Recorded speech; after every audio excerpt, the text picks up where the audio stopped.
Hey everyone, today we are taking a look at World of Kings and doing an update for Dark Spire, which is in the Events tab.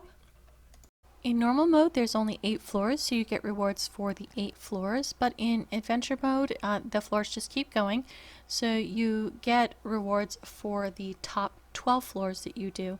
Now, we just passed a little thing in the middle of the room that you can click on to get additional revive, I think, points. So click on that if you want to.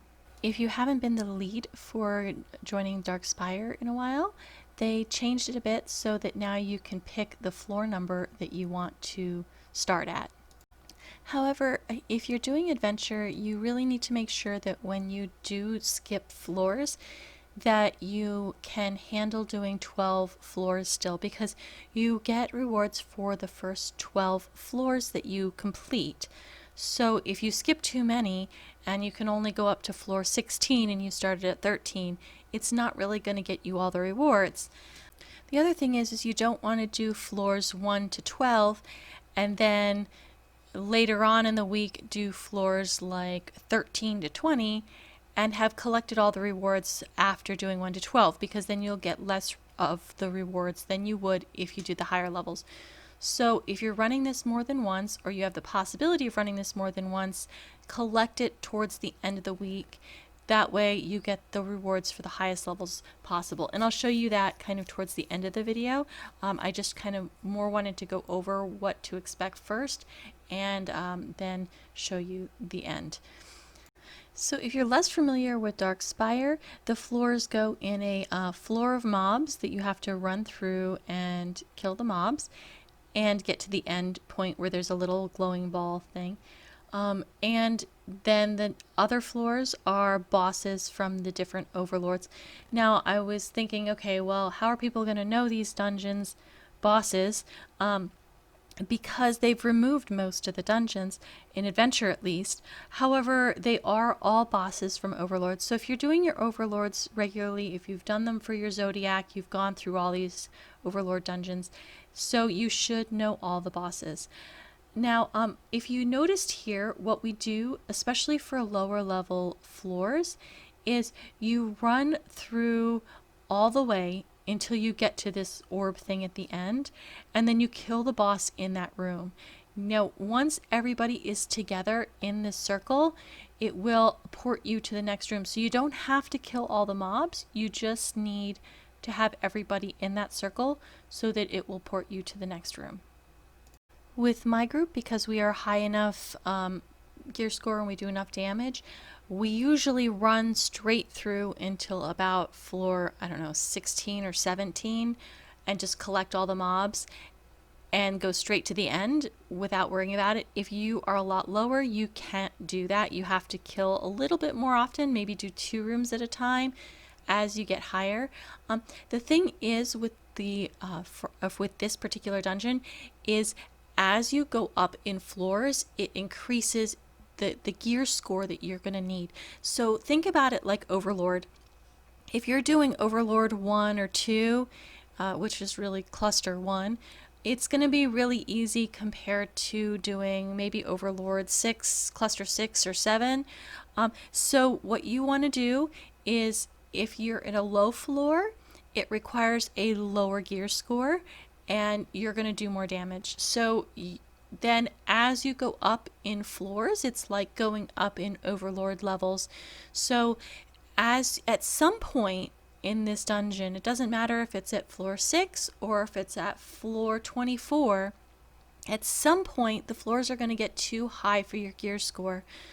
So as you once you get to that point, if your DPS is going to be, it's going to have a penalty against it, just like if you're going into an Overlord that you are under gear score for. So all of a sudden you'll notice if your DPS is going to take a huge hit. If your heals are not going to be as effective, and you're probably going to die a lot easier with your hit points. If you're tanking, you're going to have a lot harder time keeping control of aggro of the mobs, and you're also going to have a harder time living through the bosses. So just be aware that if you are a I don't know, a 325 gear score, you're probably not going to be able to aim for doing floor 20 right away. You're going to have to build up your gear score and build up to the floors. So, don't expect to go into a group that is going to clear floor 20 and be like a 325 gear score player. The other thing is you'll see people asking for gear score of a certain level. That's why they do it, is because they want to get to a certain floor and they want to make sure that they're not going to be penalized for taking somebody who can't clear all those. Now, why are we running this crazy dungeon that can take up to an hour to complete sometimes?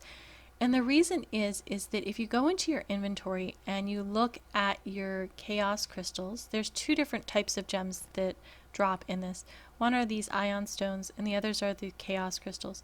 So if you go into your chaos crystals and you go to use those, you'll see that you can buy rings and necklaces and accessories. These rings and necklaces and accessories are the best ones currently in game. So you're going to want to pick one with the stats that you're looking for, whether you're strength or int based. And also they have ones with dodge versus more kind of haste and DPS sort of point of view. So these are the best jewelry you can get in the game. So you're going to want to run your Dark Spire to get that jewelry. And in this case, you also need to get the adventure hearts. So now I have enough adventure hearts to get the jewelry I want. I have to also make sure to smelt it up and cleanse it so that I get the highest level. The gems that are needed for your jewelry drop in both normal and adventure. So if you are a lower gear score player and you think that adventure is still a little bit too hard for you, or you're not quite ready for it, run your normal 8 floors, because it will also give you these gems to be able to get your jewelry. Okay, so if normal and adventure both give you the gems for your jewelry, why is everyone pushing so hard to get to like floor 20 or above? The reason is you're enchanting. Now here you have, a normal enchant that you can put on rings or other gear, and it's this circle little kind of plus sign that you see next to your gear. However, a lot of my gear, you'll see these kind of like wing-like things underneath it, and that is a special enchant. It is a secondary enchant that you can put on your gear. Now, some of it you have seen for your regular gear, but there is also one you get for your accessories. Now, in order to get this secondary one, you have to have the ion stones, and those drop in level 20 or above in Dark Spire. This is why people aim for level 20 in Dark Spire. Now you can see I have a couple of those ion stones, enough to get one of the enchants for my ring. Now once I go in here, I enchant it and I get the little wings. Now I haven't had a chance to put the other enchants on my rings, and I need to go back in and do that. But I can get 2 enchants this way. One is for strength, dex, int, the normal stats, and the other one is a secondary enchant.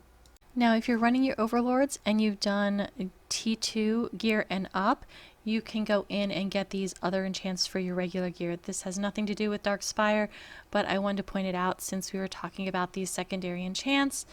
You can get these for these spiderweb like things. You can get the other enchants for your gear. Alright, I'm not going to bore you with a really long Dark Spire run because there's so many floors to this thing, and I think we went up to like floor 24 or something. But there's a couple things I wanted to point out. First off, if you look at the window where the DPS is, up at the very top edge of your screen is this kind of like circular or oval button. If you click that, it will tell you what floor you are currently on and kind of give a little bit of a map. On my computer, I can't see what floor we are currently on, but there'll be a number up there that tells you what floor you are currently on. I mainly point this out because sometimes we've just run up to floor 20 if we're busy and we don't really want to do too much further, and it's good to know what floor you're at. The other thing is when we are pulling mobs, I try and judge how many rooms we should go through quickly depending on the floor level that we're at. So this is a really great kind of thing just to know where to check what floor level you're on. At some point you're going to determine that you're just not quite the right level for that floor, and that's as far as your group can go. So go ahead and have everybody wipe, or you can just exit the team.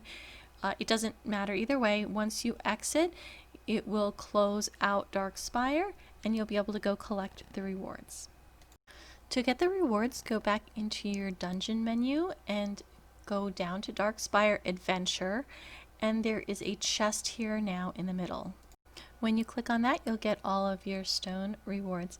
Now, again, it's important to make sure that you do not get this until the end of the week if you're going to run this more than once, because you can see I'm getting it for the top floors, and I will get extra ones if I am doing that. So I think we got rewards for 15 through 24, I think is what I saw, and so you want to make sure you get the top rewards for that.